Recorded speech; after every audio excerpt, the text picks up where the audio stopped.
I find it really interesting when other medical students ask questions like, you know, why do I have to study Aboriginal Torres Strait Islander health? I may never see an Aboriginal Torres Strait Islander person. I'm not going to go practice in those remote communities or anything.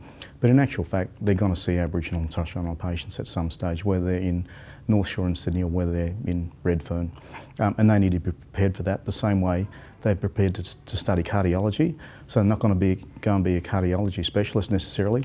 But if they don't know cardiology, they're no good to anybody in any practice whatsoever. So I see that exactly the same way as the specialist colleges. Learning about Aboriginal history it does support you working in Aboriginal health or not, working as a doctor in general, because you'll have patients coming in and you're asking a simple question like, can you tell me, you know, what's your family history?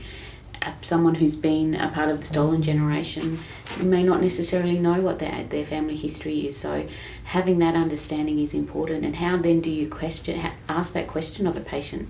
So asking it more broadly about what can you tell me about your family history? So simple things like that. And you can only do that when you have an understanding of the past and the impacts the policies have had on Aboriginal people. So to understand any human being that's sitting in front of you, in medical school we are taught that we have to know about the history of what they've gone through to bring them to face you. And the same applies to population health issues. You have to understand the context of what someone has endured, what a group of people have endured to get them to the point that they're at now. So ultimately, if you're facing a community who are suffering with health disparities that are tragic and health disparities that are demonstrating a great health need in Australia, you have to take a step back and you have to understand the social determinants of health, the cultural determinants of health, the historical aspects that have impacted on that group of people to get them to this point now. And the thing is, you know, learning Aboriginal history, well, that's Australia's history. It's not actually specific to just Aboriginal people. This is our history as a nation. So I think in order to practice well in Australia, you need to understand that bit of history and you need to be able to deal with Aboriginal people. When we train a doctor well to deal with Aboriginal people, Torres Strait Islander people, to deal with Indigenous people better, they're a better doctor for everyone. And we need to do it because our people are the sickest people in the country. We need to rectify that. But also I think we need a new level of thinking that although you might think you're not going to work with Aboriginal people, you will. You know, 2.63% of the population are. So, you know, you will be working with Aboriginal people. But the skill set that you get to work with our people well in a really non-judgmental, holistic approach will benefit all people that you work with as a doctor. And I think that's what we need to take teaching to that level now. And hopefully that's what we're going to achieve with the changes in our curriculum here. Get a lot of students, when I was teaching as well, there are a lot of students that aren't that keen on learning about Aboriginal health and rural health and all those issues, and you know that's up to them, but I see it as a benefit because you get to look at health problems in a holistic way. Aboriginal health is totally different from mainstream health, and mainstream health is more leaning towards going that holistic health approach now, more so than it did 10 years or 20 years ago. So it's you know, our definition of health is well advanced and includes things like social status and environment and all these sort of things that impact on a person's individual health. A really great lecturer once said to a class that I was in that no matter where you are, you should find out what percentage of Indigenous people live in your community, the community where you work. And you should take a look at how many of those people are walking through your door. And whether you live in a place where it's 1% or 3% or 10% of people, if that percentage of your clients, your patients, isn't Aboriginal or Torres Strait Islander, then you're doing something wrong. And it's your responsibility to work out what that is and change it so that you can take proper care of the people where you live. So it's really great to see the emergence of Indigenous health in medical curricula. But it also comes with challenges, particularly for Indigenous students who are in in the classroom at that particular time.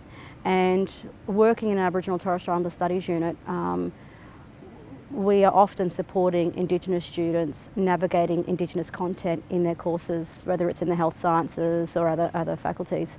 And this is because there are expectations placed on the Indigenous student, sometimes by teaching staff, sometimes by fellow students, to be the expert on all things Indigenous.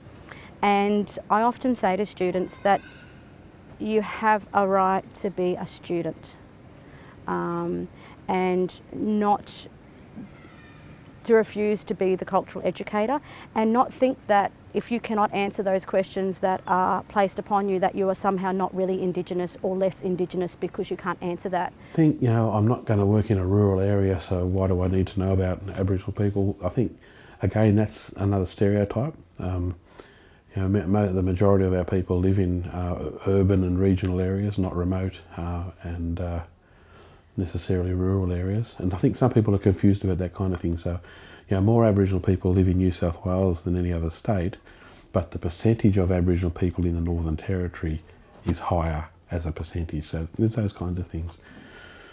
But really, I think about that in lots of ways. All of us lay our head down to sleep at night on Aboriginal land, on land that was never bought, was never sold, was never given up. So I think that's really important to acknowledge, that we all need to take responsibility for Aboriginal health. The idea that you only meet Aboriginal people in a rural area is ludicrous. Some of our largest population groups for Aboriginal people are inner city suburbs, population density wise. So I think some of that myth about where Aboriginal people live certainly needs to be challenged. And it's why you do the learning as well, to understand that is a myth. When students would say that, I feel sorry for them more than anything, because they're going to miss out on providing holistic care to all patients.